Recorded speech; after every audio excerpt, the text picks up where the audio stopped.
வணக்கம் சொந்தங்களே, இன்றைக்கும் முக்கியமான சில தரவுகளுடன் உங்களை சந்திக்கிறேன். உங்களுக்கு தெரியும், தற்போது பேசு பொருளாக மாறி இருக்கிறது அல்லது வடபகுதி மக்களிலே அல்லது தமிழ் மக்கள் மத்தியிலே ஒரு பேசு பொருளாக மாறி இருப்பவராக அர்ச்சுனா அவர்கள் இருக்கிறார். நாடாளுமன்ற உறுப்பினர் அர்ச்சுனா இருக்கிறார். ஆனால் அவர்களுக்கு நல்ல விஷயங்கள் இருக்குது. அதே நேரத்திலே அதாவது குழப்பத்தை ஏற்படுத்துகின்ற வகையிலே நாடாளுமன்ற உறுப்பினர் அர்ச்சுனா அவர்கள் செயற்படுகின்றார் என்கின்ற விமர்சனமும் பொதுவாக தமிழ் மக்கள் மத்தியிலே எழுந்து கொண்டுதான் இருக்கிறது. இது தொடர்பாக அர்ச்சுனா என்பவர் யார், அவர் எதற்காக இப்படியெல்லாம் செயற்படுகின்றார், அவருடைய கடந்த கால செயற்பாடு என்ன, ஆனால் இனிவரும் காலங்களிலே அவர் எப்படி செயற்பட போகின்றார் என்று இப்படி பலவிதமான தரப்புகள் பல்வேறு விதமான கருத்துக்களை தொடர்ச்சியாக பதிவிட்டு வருகிறார்கள் அல்லது சொல்லிக் கொண்டு வருகிறார்கள். சரி, அந்த விதத்திலே நாடாளுமன்ற உறுப்பினர் அர்ச்சுனா அவர்களை பொறுத்தவரையிலே அவர்களுடைய செயற்பாடுகளையோ அல்லது அவரை பற்றியோ விமர்சிக்க வேண்டிய தேவை எவருக்கும் கிடையாது. அதயத்திலே எனக்கும் கிடையாது நினைக்கிறேன். இருந்த போதிலும் சில விடயங்களை யதார்த்தமாகவும் மக்களுக்கு தெளிவூட்டுகின்ற வகையிலே சொல்ல வேண்டிய பொறுப்பு ஊடகங்களுக்கு இருக்கிறது. பொதுவாக அது நாடாளுமன்ற உறுப்பினராகவும் இருக்கலாம், அரச ஊழியர்களாகவும் இருக்கலாம், அல்லது சாதாரண ஒரு பொதுமகனாகவும் இருக்கலாம். எவராக இருந்தாலும் பண்புணர்வோடு நாகரிகமாக செயற்பட வேண்டியது அது ஒரு மனித பண்பாக இருக்கிறது. சரி, அந்த வகையிலே அண்மையிலே நாடாளுமன்ற உறுப்பினர் அர்ச்சுனா அவர்கள் யாழ் போதனா வைத்தியசாலைக்குள் புகுந்து அது பணிப்பாளர் சத்தியமூர்த்தி அவர்களை அச்சுறுத்தியதாகவும் அதே நேரம் தன்னை ஒரு அதாவது சத்தியமூர்த்தி அவர்களை அர்ச்சுனா அவர்கள் நாடாளுமன்ற உறுப்பினர் அர்ச்சுனா அவர்கள் அதாவது சேர் என்று சொல்லும்படி கூறியதாகவும் அதே நேரத்திலே அவருக்கு உயிர் அச்சுறுத்தலை ஏற்படுத்த போவதாகவும் இன்னும் ஒரு முக்கியமான விஷயத்தை சொல்லியிருந்தார். நாட்டை விட்டு ஓடும்படி அதாவது வைத்தியசாலையினுடைய பணிப்பாளர் சத்தியமூர்த்தி அவர்களை நாடாளுமன்ற உறுப்பினர் அர்ச்சுனா அவர்கள் பணித்ததாக கூட குற்றம் சுமத்தப்பட்டிருந்தது. அது ஒரு விடயமாக இருந்தாலும் அதே நேரத்திலே அர்ச்சுனா அவர்கள் எப்படி இந்த வைத்தியசாலைக்குள் நுழைந்தார், அவர் நுழைந்ததற்கான காரணம் என்றெல்லாம் தற்போது மிக பெரும் பூதாகரமாக அல்லது அது தொடர்பான செய்திகள் பரவலாக வந்து கொண்டிருக்கிறது. குறிப்பாக அந்த விஷயத்தை சிசிடிவி காணொளி ஊடாக கூட நாங்கள் பார்த்திருக்கிறோம். அந்த இடத்திலே அர்ச்சுனா அவர்கள் காவலாளிகளுடன் செக்யூரிட்டி கார்டன் சொல்லுவோம், அந்த காவலாளிகளுடன் முரண்படுகின்ற ஒரு காட்சியை அவதானிக்கக்கூடியதாக இருந்தது. அதே அர்ச்சுனா அவர்களுடைய வாய்ஸ் ரெக்கார்ட் கூட வெளியில வந்திருக்கிறது, அவர்களுடைய குரல் ஒலிப்பதிவு. அந்த விஷயத்திலே காவலாளிகளுடன் அவர் முரண்படுற சம்பவங்களை அவதானிக்கக்கூடியதாக இருந்தது.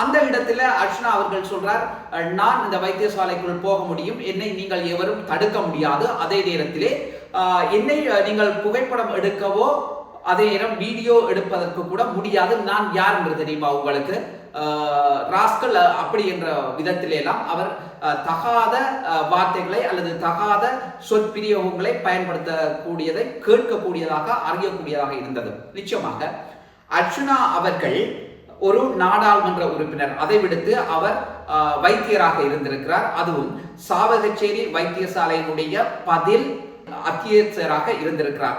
அதே இடத்திலே ஒரு வைத்தியர் எப்படி நடந்து கொள்ள வேண்டும் அல்லது ஒரு அரசியல்வாதி அதுவும் மக்களால் தெரிவு செய்யப்பட்ட ஒரு நாடாளுமன்ற உறுப்பினர் எப்படி செயற்பட வேண்டும் என்பதை தீர்மானிக்க வேண்டியது அவரவர் பொறுப்பாகவும் கடமையாகவும் இருக்கிறது. ஏனென்றால் அரசியல் இத்தோடு முடிந்து விடவில்லை. அதே நேரம் நாடாளுமன்ற உறுப்பினர் அர்ச்சுனா அவர்கள் இதோடன் தன்னுடைய அரசியலை கைவிட போவது கிடையாது. இந்த விஷயத்தில் தான் மிக முக்கியமாக பார்க்க வேண்டிய விஷயம், மக்களால் தெரிவு செய்யப்பட்ட ஒவ்வொருத்தரும் யாருக்காக தெரிவு செய்யப்பட்டார்கள், அவர்கள் எதற்காக தெரிவு செய்யப்பட்டார்கள், எப்படி தெரிவு செய்யப்பட்டார்கள் என்கின்ற பலவிதமான சந்தேகங்கள் கேள்விகள் எல்லாமே இருக்கின்றன. அதே விரும்பியோ விரும்பாமலோ தங்களுக்கு சேவை செய்யக்கூடிய ஒருத்தர் என்கின்ற ரீதியில் தான் நாடாளுமன்ற உறுப்பினர் அர்ச்சுனா அவர்களை மக்கள் தெரிவு செய்திருக்கிறார்கள்.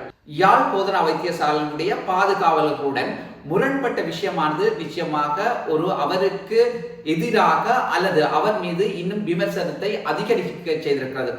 இதுல முக்கியமான விஷயம் என்னென்று சொல்லி சொன்னால், ஒரு வைத்தியர், அதை விட ஒரு நாடாளுமன்ற உறுப்பினர் இப்படி தகாத வார்த்தைகளை பிரயோகிப்பதன் ஊடாக எதிர்காலத்திலே அவர் மீதான நன்மதிப்பை இது இழந்திருக்கிறது. எதிர்கால அரசியலே மிக பெரும் பாதிப்பை ஏற்படுத்துவதாக கூட இருக்கலாம். ஆனால் நிச்சயமாக அவருக்கு மிக பெரும் பாதிப்பு ஏற்பட்டிருக்கிறது என்பதிலே எந்த விதமான சந்தேகம் கிடையாது. இதுல இன்னொரு விஷயம் என்று சொன்னால், அவர் நல்ல விஷயத்துக்காக செலவுல போயிருக்கலாம். ஆனால் ஒரு வைத்தியசாலையிலோ அல்லது எந்த இடமாக இருந்தால், அது தனியார் நிறுவனங்களாக இருந்தாலும் சரி, அரச நிறுவனங்களாக இருந்தாலும் சரி, அதுக்கண்டு ஒரு கட்டுக்கோப்பு இருக்கிறது, ஒரு நடைமுறை இருக்கிறது, ஒரு விதிமுறை இருக்கிறது.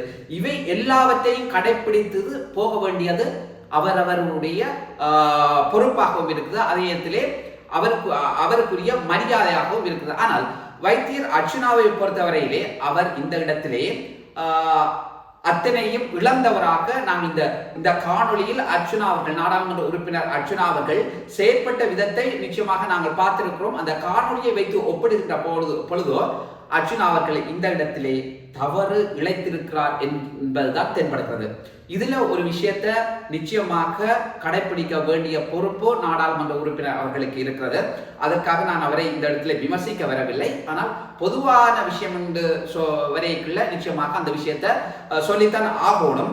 சாதாரண ஒரு பாதுகாவலர்களுடன் ஒரு நாடாளுமன்ற உறுப்பினர், அதுவும் ஒரு பதில் வைத்திய அத்தியட்சராக இருந்தவர் இப்படி முறையற்ற விதமாக செயற்படுவது என்பது அவர் மீதான ஒரு நல்ல மதிப்பை அல்லது அவருக்கு இருக்கிற இன்னும் மரியாதையை குறைப்பதான் பார்க்க வேண்டி இருக்கிறது. ஏன்னு சொல்லி சொன்னால், அந்த விஷயத்தை அவர் நாட வேண்டுமாக இருந்தால் உரிய அதிகாரிகளுடன் அல்லது வைத்தியசாலையினுடைய அதிகாரிகளுடன் அல்லது இந்த பாதுகாவலர்களுக்கு பொறுப்பாக இருப்பவர்களுடன் தொடர்பு கொண்டு இந்த விஷயத்தை அவர் சொல்லி இருக்கலாம். ஆனால் இந்த இடத்துல அந்த பாதுகாவலருடன் முரண்பட்டு அவர்களுடன் தகாத வார்த்தைகளை அல்லது முறையற்ற விதமாக சொற்பிரியவங்களை அந்த இடத்துல பாவிச்சென்றது நிச்சயமாக அவருக்கு இருக்கிற ஒரு நல் மதிப்பை அல்லது அவர் மீது மக்கள் வச்சிருக்கிற நம்பிக்கையை இழந்ததாகத்தான் பார்க்கக்கூடியதாக இருக்கிறது. அதே நேரத்தில் இன்னொரு விஷயம் என்னன்னு சொல்லி சொன்னால், அந்த பாதுகாவலர்கள் சொல்கிறார்கள், நாங்கள் இந்த இடத்துல கடமையில் இருக்கிற நாங்கள், ஆனால் உங்களை எந்த விதமான வீடியோவும் போட்டோவும் எடுக்கல, ஆனால் அவர் எடுத்தார்களோ எடுக்கவில்லை என்ற விஷயம் எனக்கு நிச்சயமா தெரியல. ஆனால் அவர்கள் சொன்ன விஷயம் இதுதான், நாங்கள் வீடியோ போட்டோ எடுக்கல, ஆனால் எங்களுக்கு ஒரு முறை இருக்கு, அவைகளை நான் கேட்டுட்டேன். நிச்சயமாக இது உண்மைதான். ஏன்னு சொன்னால் அவர்கள் இந்த விஷயத்தை, அதாவது யாராக இருந்தாலும் அந்த வைத்தியசாலைக்கு பாதுகாவலில் கடமையில் இருக்கிற ஊழியர்கள்ட்ட தான் கேட்பினம், இவர்கள் எப்படி வந்தார்கள், இவர்களை யார் விட்டு. ஆனால் அதுக்கு பதில் கூற வேண்டியவர்களாக இந்த பாதுகாவலர்கள் இருக்கிறார்கள். நாடாளுமன்ற உறுப்பினர்களை உள்ள விட்டாலும் இவர்களுக்கு பிரச்சனை, அதே நேரம் விட்டாலும் இவர்களுக்கு பிரச்சனை. இவர்கள் சரியான முறையிலே உரியவர்களுடன் அணுகி அதற்கு ஏற்ற வகையிலே செயற்படுவதுதான் இந்த பாதுகாவலர்களுடைய கடமையாகவும் பொறுப்பாகவும் இருக்கிறது. இருந்த போதிலும் நாடாளுமன்ற உறுப்பினர் அர்ச்சுனா அவர்கள் தொடர்பாக யாழ் போதனா வைத்தியசாலையுடைய பணிப்பாளராக இருக்கக்கூடிய பணிப்பாளர் சத்தியமூர்த்தி அவர்கள் கூட சொல்லியிருக்கிறார், அர்ச்சுனா அவர்கள் இனி வரும் காலங்களிலே வைத்தியசாலைக்குள் நுழைவாராக இருந்தால் அவர் வாசல் படியிலே அல்லது நுழைவாயில் வைத்து அனுப்பப்படுவார் என்கின்ற செய்தியை சொல்லியிருக்கிறார். ஆனால் நாடாளுமன்ற உறுப்பினர் அர்ச்சுனா அவர்களை பொறுத்தவரையிலே இது அவருக்கு ஒரு பேரிழப்பாக அல்லது அவருக்கு ஒரு சங்கடத்தை ஏற்படுத்துகின்ற விஷயமாகத்தான் பார்க்கக்கூடியதாக இருக்கு. ஏன்னு சொல்லி சொன்னால், இனி ஒரு அரச திணைக்களங்கள்லயோ அல்லது தனியார் நிறுவனங்கள்லயோ அவர் காவலாளிகளை தாண்டி அல்லது காவலாளிகளுடன் அனுமதி பெறாமல் நிச்சயமாக உள் நுழையாத ஒரு நிர்பந்தம் ஏற்பட்டிருக்கிறது. ஆனால் அந்த இடங்களிலே காவலாளிகள் இவரை அந்த இடத்தில் வைத்து அனுமதி பெற்று அனுப்பக்கூடிய சூழல் அவருக்கு ஏற்பட்டிருப்பதாகத்தான் தென்படுகிறது. அது தொடர்பாகத்தான் பலர் தங்களுடைய கருத்தை சொல்லிக் கொண்டிருக்கிறார்கள். பல ஆய்வாளர்களும் கூட இந்த விஷயத்தை சொல்லி இருக்கிறார். இருந்தாலும் கூடவே அர்ச்சுனா அவர்கள் இனிவரும் காலங்களில் இப்படியான சின்ன சின்ன விஷயங்களை நிச்சயமாக கருத்தில் கொண்டு செயற்படுவதன் ஊடாக அவர் இன்னும் மக்களுக்கு ஏராளமான சேவைகளை செய்ய முடியும் என்பதுதான் உண்மையாக இருக்கிறது. இதயத்திலே அவர் மக்களுக்கு சேவை செய்யல அல்லது இவர் வேணுமென்று தான் ஒரு பிரச்சனையை அல்லது புரளிய கிளப்ப வேணுமென்று தான் அவர் வைத்தியசாலைக்கு நுழைஞ்சார் அல்லது அந்த காவலாளிகளுடன் முரண்பட்டார் என்ற விஷயத்தை நான் சொல்ல வரையில நிச்சயமாக. ஆனால் அவர் மீது இருக்கிற நன்மதிப்பையும், ஆனால் அவர் இன்னும் மக்களுக்கு சேவை செய்ய வேண்டும். ஏனென்றால் அவர் ஒரு வைத்தியராக இருந்திருக்கிறார். அவர் எப்போதும் வைத்தியராக இருந்தார், அரசியல்வாதியாக இருக்கிறார். இருந்தாலும் கூடவே ஒரு வைத்தியர் என்கின்ற ரீதியிலே அவருக்கு மக்களுடைய பல பிரச்சனைகள் தெரியும். அதே தற்போது இவர் அரசியல்வாதியாக இருக்கிறார். இந்த காலப்பகுதியிலே அவருடைய சேவை என்பது மக்களுக்கு நிச்சயமாக தேவை. ஏனென்றால் அவர் இந்த தேர்தல் காலங்களிலே பலவிதமான வாக்குறுதிகளை மக்களுக்கு வழங்கியிருந்தார்.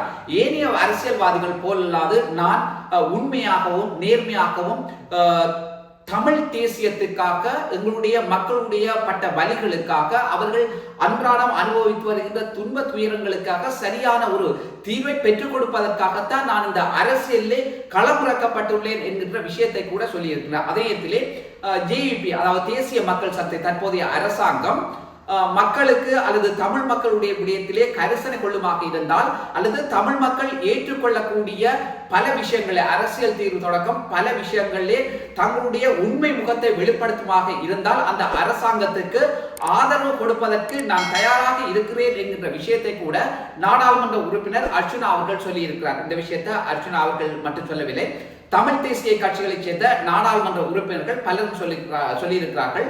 அதிலும் குறிப்பாக இலங்கை தமிழரசு கட்சியினுடைய தலைவர் என்று சொல்லப்படுகின்ற நாடாளுமன்ற உறுப்பினர் சிவஞானம் ஸ்ரீதரன் அவர்கள் இந்த விஷயத்தை மிக தெளிவாக நாடாளுமன்றத்திலே அவர் உரையாற்றிய போது கூட சொல்லியிருந்தார். சரி, இது ஒரு விஷயம். இருந்தாலும் நாடாளுமன்ற உறுப்பினரும் வைத்தியருமான அர்ச்சுனா அவர்கள் மக்களுக்கு மத்தியிலே நிச்சயமாக செல்வாக்கு மிக்கவராக இருக்கு. சுயேட்சை குழுவாக இருந்து தெரிவு செய்யப்பட்ட, அதாவது சுயேட்சை குழுவாக இருந்த ஒருத்தரை மக்கள் தெரிவு செய்கிறார்கள். அவர் மீது மக்கள் வைத்திருந்த நம்பிக்கை, அந்த நம்பிக்கை மீது அந்த நம்பிக்கையின் பிரகாரம் தெரிவு செய்த மக்களுக்கு சரியான சேவையை அல்லது மக்கள் மதிக்கத்தக்கவாறு நடந்து கொள்ள வேண்டும் என்பது, அதாவது மனித பண்போடு நாகரிகமான முறையிலே நடந்து கொள்ள வேண்டியது நாடாளுமன்ற உறுப்பினர் அர்ச்சுனா அவர்களுடைய கடமையும் பொறுப்பாகவும் இருக்கிறது. அந்த இடத்திலே அவர் தொடர்பாக பல விமர்சனங்கள் வந்து கொண்டிருக்கிறது. ஆனால் வந்தது இந்த விஷயத்திலே அவர்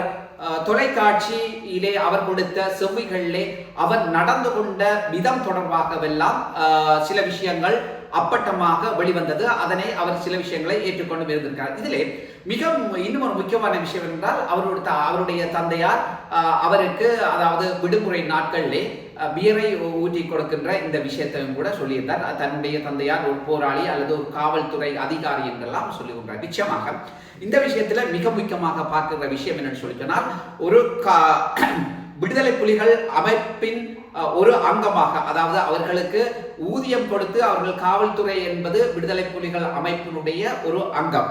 அதாவது அவர்களுக்கு என்ன சொல்வார், விடுதலை புலிகள் அமைப்பை சேர்ந்தவர்களுக்கும் சம்பளம் கொடுப்பதில்லை அல்லது கொடுப்பனவு கொடுப்பதில்லை. ஆனால் காவல்துறையை பொறுத்தவரையிலே அவர்களுக்கு ஊதியம் கொடுக்கப்படுகிறது. ஆனால் ஊதியம் கொடுத்தாலும் விடுதலை புலிகள் அமைப்பில் எப்படியான கட்டுக்கோப்புகள் இருக்கிறதோ அதே கட்டுக்கோப்பை தான் இந்த காவல்துறையுடைய நடைமுறையிலும் இருக்கிறது. ஆனால் காவல்துறையினுடைய உயர் பதவிகளிலே இருப்பவர்களை நிச்சயமாக நாங்கள் பரிசீலித்து பார்ப்போமாக இருந்தால் அல்லது புலனாய்வு ரீதியாக பார்ப்போமாக இருந்தால் நிச்சயமாக அவர்கள் அனைவரும் விடுதலை புலிகளுடைய போராளிகளாகத்தான் இருக்கிறார்கள்.